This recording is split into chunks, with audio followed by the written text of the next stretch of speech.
Hi there, today I want to have a little look at turnout and how this relates to the positions of the feet, okay? So it's really important that the turnout comes from your hips and not your knees or your feet. Think about a skeleton. Your hip joints are a ball and socket joint. So you've got the head of your femur.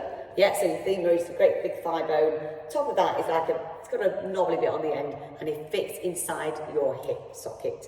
And that can rotate and move in lots of directions. And I'll just give you a demonstration. You can move this way, you can move up and down, side to side. Yeah, there's lots of freedom of movement, and that is where your turnout should be coming from. Your knee joint is a hinge joint. Generally, the knee, there is some movement side to side, but mostly back and forth. So, yeah, so it's just a hinge joint going back and forth. It doesn't move that way much. And actually, if I do that, it's coming from the hip. All right, so what I see, a common fault, I'm going to just demonstrate in first position, but this really needs to apply to all of your positions. People do this regularly. I'm going to move back a little bit. They set their feet like this in a nice turnout, beautiful turnout position, but then they try to pull up their legs, and what effectively they are doing is their knee is twisting.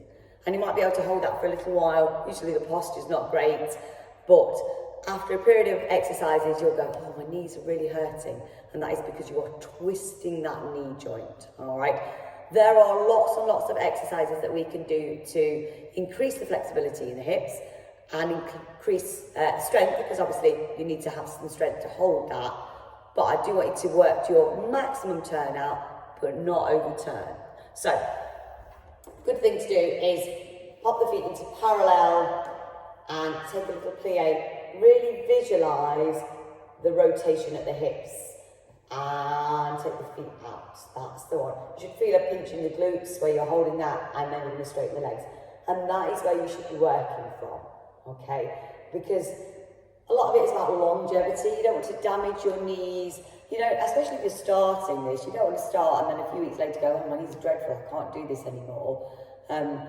We can increase the flexibility over time and the strength, but you need to work to your own limits.